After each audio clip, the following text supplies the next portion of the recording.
Hello, Perform 360 8-week challenges. It's Ange from iPerformance Nutrition, and in this video recording, we will be exploring your Simple Six. So as part of your manual, you have a fundamental guideline that we call the Simple Six. They're basically 6 habits that if you implemented them 90% of the time, you would achieve your results. And they're really quite easy to follow. But as much as it sounds quite simplistic from that aspect, we also need to consider that we try to overcomplicate things when it comes to nutrition. And I've been doing this for many years, and I think the best thing that we can do is just to pull everything back a little bit and just look at things from a bit broader perspective. So we know that you essentially can't outrun or outlive a bad diet. You know, if you've gone through years and years of your life where your nutrition was pretty poor, then you would have seen the effect of that in some way or form. So when we get you back to having these fundamental behaviors, these are really things that you guys should be doing, not just from an athletic or performance perspective, but fundamentally from a health perspective. And it really is important to go back and highlight these, because for most people, they think that they need to take a supplement to get the winning edge. And the reality of that is basically we need to start with what we eat day to day. And that's going to get us the best results that we could possibly ask for. And then the next factor moving on from that is to look at what you do in and around your training that's going to help to support and complement that. And then lastly, we look for supplementation.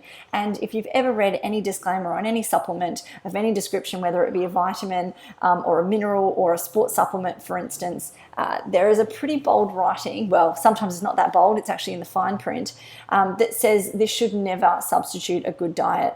So when we're looking at supplementation, it really only is to enhance what you guys should be doing well to start with. And where I find most people look for the answers is in fact in a place where they're going to get the least amount of difference to their results. So if we think about a pyramid, how would we build a pyramid? We want to start at the bottom. We want to start with those good foundations. So that's the Simple Six that we're going to go through and discuss. And then the sports nutrition side of things comes in. And then lastly, the supplementation side of things. But really, if you did the Simple Six, like we said, about 90% of the time, then you're not likely to want to do anything extra, whether it be entering our athletic challenge or looking towards adopting some sort of new diet trend. Perhaps it's, maybe a 5-2, an intermittent fasting, a Paleolithic diet.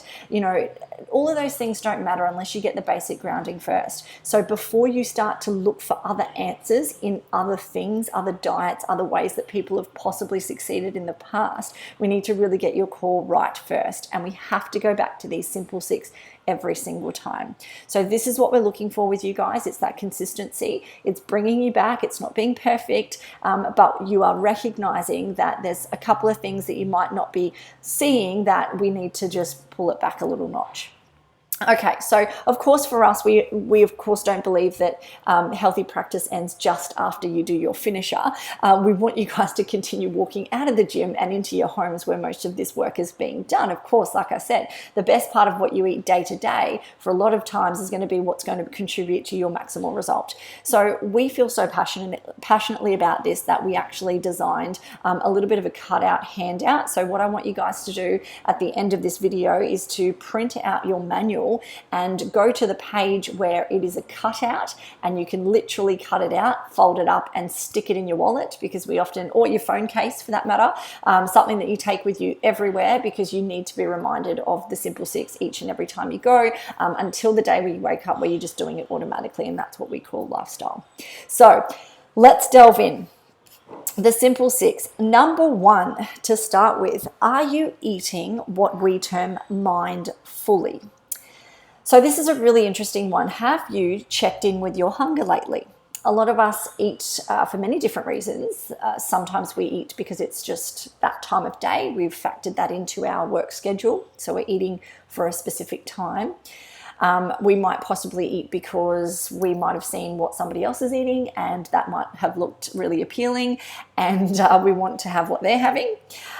We might have smelt something from a food perspective that might have tantalized our taste buds, and we might have wanted then to eat after that. But for a lot of us, we actually don't know why we are eating, and that brings us to the whole point of conscious eating or conscious cooking to start with. So this is very important. We need time to allow our body to comfortably accept that there's food within our stomach, and for there to be a receptive adaptation for that to come back through, translate that into your brain to say, you know what, it's actually time to stop eating. But when we eat in front of distraction, so when we are either focusing on something else, say for instance you're looking at a computer screen, or prime example is going into the cinema and we just are watching a movie, but we're eating at the same time and we don't really connect with what we're actually eating, we're completely distracted from the act of fueling your body. So it's very easy then to overeat. And for a lot of people, we not only do that, but we call what we call shoveling. We do that as well. So we really put a lot of food within our mouths. We eat very quickly. And by the time that we are swallowing, we've actually already put another mouthful of food in our mouths. So we really need to slow this whole process down. So it's going to take about 20 minutes for you to recognize that you're actually full. So if you're not allocating 20 minutes to your main meals, so I'm talking about breakfast, lunch, and dinner, then you're cutting yourself short. To be mindful when you're actually eating. The other thing is to have a look at the environment, or just think back on the environments where you do consume the majority of your food. Where is that happening? And is that a real place of distraction, or is it a place of serenity? So if you can, try and change your work environment or where you're eating and consuming food majority of the time. For lots of us, we work many hours in the day, so that is often a workplace environment. But we're all creatures of habit, but if you tend to eat in the same spot all the time, and that's kind of how you've done it, we need to break that routine up a little bit. So I'd encourage you to try and find a space somewhere else, hopefully outside, to get you out into some fresh air, some sunlight. But of course, it doesn't really make any difference, just as long as you're mindful when you're actually consuming food. So that's the first step. The other thing to recognize is to eat only until you're 80% full. So we have all been to a smorgasbord, and we know what it's like to feel 100% full. So what we want to try and do is just ease back a little bit on that, obviously by taking time to eat, chewing our meals properly, having fluid and consuming fluid while we're doing that is a really great way to do that. And then we can actually really assess quite rationally that we are full to an 80% capacity. If you find that you're becoming 80% full before you've finished everything that you've dished out on your plate, that's okay. You can actually stop eating, and we don't actually always need to finish everything that's on our plate. So that was kind of a really, it's an old, habit that's come across when we were faced with times of food scarcity. So a lot of people, when they were growing up, said, you can't leave the table unless you've finished everything that's on your plate. And for us, that encourages obviously over consuming, and that's something that we really want to bring you guys back in, and to being way more intuitive about your own hunger and your own needs. And so we've encouraged you to play what we call the hunger game to help you with this. And this is a really cool little tool that we use, just a bit of fun actually, just to help you go through the motions. And we might want to get you to do that this week, whilst you're getting everything, your thoughts together, your pantry list together, your exercise programmings together. There's a lot on your plate at the moment. So maybe even this week, or possibly waiting until this weekend or the following week, you might want to have a bit of a go with this sort of hunger game. It's a little bit of fun. It's nothing too serious. So we'll get into that as we go forward. So that's the first step of the Simple Six, number one.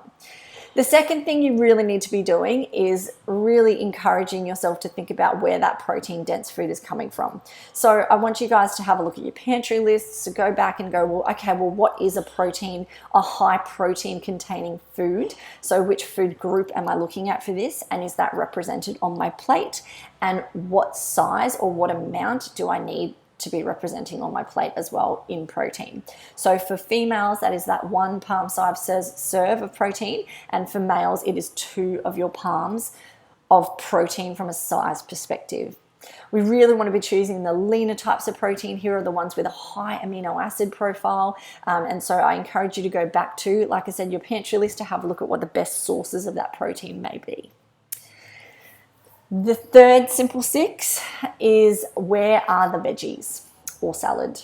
So a lot of what we're going to be consuming, or what we would like you guys to be consuming, is higher vegetable, higher salad count, higher fruit as well incorporated with that. But predominantly we want to be eating more vegetables than anything else. And I despise people that say you need to eat everything in moderation, because I absolutely disagree with that. Your vegetables and your salad count should completely be in excess when you're comparing that to any other food groups that you're having day to day. And that is very important, and I can't stress that enough. So once again, going back to your pantry list and having a look at, well, what are the best sources of veggies that I could have if potentially I need some time to build myself up to getting those 5 cups or 5 serves of veggies and salad every day. So going back and maximizing the choices in terms of your micronutrient bang for your buck. When we're looking at certain veggies, there's certain types that are quite superior when it comes to what they're offering in relation to microminerals. So really go back to that list, have a look at that. But like I said, if you just thought about keeping it simple and eating across a wide variety of color with your vegetables and your salads, you'd be ticking that box anyway. I guess the biggest thing is to know how to prepare veggies to eat them well and to enjoy them. And that's the biggest key. And this is why we are going to do our practical performance kitchen workshop halfway through your challenge, because it's really important for me that you guys get in the kitchen and understand just how easy this can be. But you also need to understand how you can build meals that create taste as well as fuel your performance needs at the same time. So I don't mind how the method in which you're doing that at the moment. And for those of you guys that have families, I understand that you need to be cooking for multiple people. And so any which way or form that you can get it in, even if it's hidden in some description, chopped up and blitzed up, I don't mind how it goes in, as long as you're trying to achieve that 5 serves every single day. So ensuring the vegetable part of your plate is covered is a very, very big part of the Simple Six. So number 4 is, where are your carbohydrate? And so remember, when we looked at our pantry list, we've sourced the best sources of carbohydrate for you guys. These are the ones that are minimally processed. They have higher fiber content. They are going to give you a good array of soluble and insoluble fiber, and are really going to nurture that really nice gut microbiome that we talk about when we're linking that to the gut and the brain. So fantastic food for mood. And of course, the other amazing aspect of carbohydrate is that it's going to fuel your performance in the gym. So this really needs to go hand in hand with where you are actually training. So when we say, where are the carbohydrates, this is going to depend and fluctuate on everybody, dependent on your activity level, but also it's actually going to vary in relation to when you train. So the meal before and after you train, you need to be thinking about what sorts of carbohydrates are best around those sessions, and did you get that in today? So remember what I said in the plate-based video blog, where we were looking at how to build a meal, and fruit potentially is a great source of carbohydrate. It's a wonderful digestible carbohydrate to have before training, 15 to 30 minutes before training. And then of course, when you're looking at your post-training meal, you want to be getting another form of carbohydrate on your plate at that time as well. So think about that. Where are your carbohydrates coming from, and which plate needs to have those carbohydrates to benefit from that performance aspect? Number 5 is, where are your fats coming from? So these are your good unsaturated fats that we want to be maximizing on. And of course, then there is room for saturated fats if that's what you would like, and if that enhances your vegetable intake and your meal satisfaction, then I completely don't mind. But remembering, the portion sizes as well. So just quickly, we'll go back to carbohydrate. That portion size was that 1 cupped hand of cooked carbohydrate, or whatever you could fit into a cupped hand serve. And then of course, when we're talking about fats, it's the thumb portion. So the total thumb of your hand is where your fats are coming from. And it's really important to include these. I think for a lot of people, we went on the diet bandwagon where we cut fat out of our diet. And, you know, the assumption with that was because fat was very energy dense, and if we cut fat out, then we would lose fat. And obviously we know now that nutrition science doesn't relate to that. And in fact, when you strip good fats out of our diet, things like our good cholesterol and our bad cholesterol go up and down. It's all dependent on getting enough of that fat soluble, the fats in there to help with even fat soluble vitamins and things like that too. So it's very important, and particularly from an anti-inflammatory perspective and a brain health perspective as well, that we get those fats within our plate. Now, the only time you'd be reducing those fats is obviously in a post-training meal where you're supplementing that with having a higher amount of starchy carbohydrate. So that's where the fat's reduced just slightly. And then, of course, after that meal, that direct meal post-training where you've had those carbohydrates in there, you want to be going back to consuming those good fats within your other meals of the day as well. So 1 thumb size for women and 2 thumb sizes for men. And obviously we want to be maximizing the good fats, the anti-inflammatory fats that we want to be eating. So cannot stress enough, extra virgin olive oil, if you're going to use that within your dressings or your cookings, or even to roast vegetables with, is a fantastic source of good fats. Nut seeds, avocado, olives for that matter as well. And even when you're thinking about your proteins, so I know where our fat's coming from, if we choose proteins that are higher in good fat, so something like your omega-3s and 6s, your DHA, EPA, so your oily fish, your deep marine fish is a great source of that. Egg yolks, so, you know, definitely some good fats in egg yolks. And of course, you know, you will be getting a natural amount of fat, and that is the saturated fat within meat and dairy products as well. But it's totally fine to have that as well. So just be mindful that you could be collectively getting fats and good fats in from your diet, and that also you want to be making sure that your plates that you're building have that fat represented on them if you're not getting it from your protein sources as well. And lastly, but I think most importantly, and for a lot of you, this is something that we fail to remind ourselves that, you know, water is something that we cannot live without. So the final step in the Simple Six is, where is your water?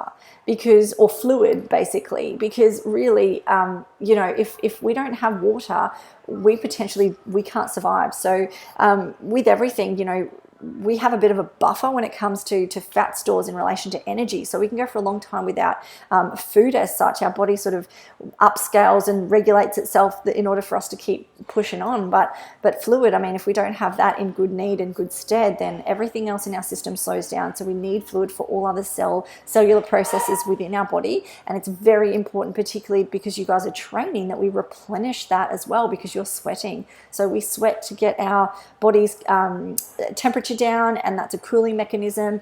So we're actually, the fitter we are, to be fair, the higher that you should be sweating. So it's a really efficient way of cooling the body. And so we tend to find that as you get fitter, you tend to sweat a little bit more. So where is that water coming from? So yes, from a hydration perspective, a cellular perspective, you know, we're comprised of roughly about 70% water. So if we're not replenishing that on a daily basis, you're going to find that your body's going to struggle a fair bit.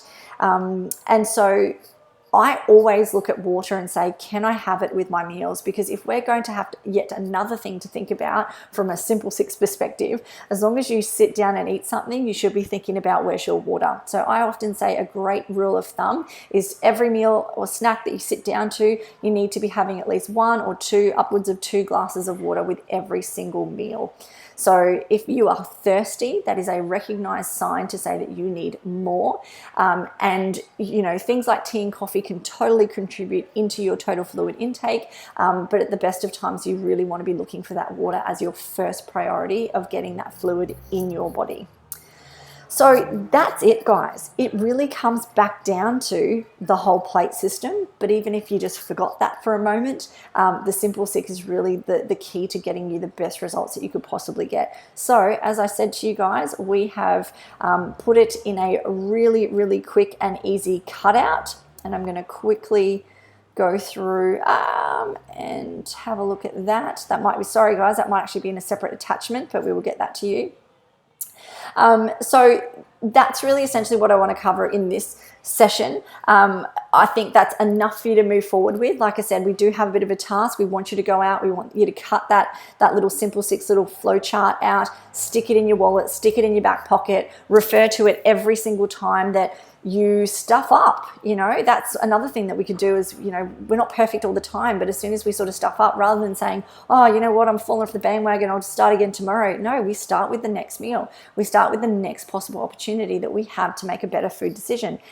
So remembering that this is just literally a step away, and going back to the Simple Six will just ground you and make you realize that, you know, life doesn't have to be perfect, but you just need to be consistent in what you're doing. And if you adhere to this 90% of the time, you guys will find that it will be the biggest contributing factor to maximizing your results. So go forward, have a crack at the Simple Six, reread this time and time again, come back to it, and good luck, guys, and I can't wait to see your results at the end.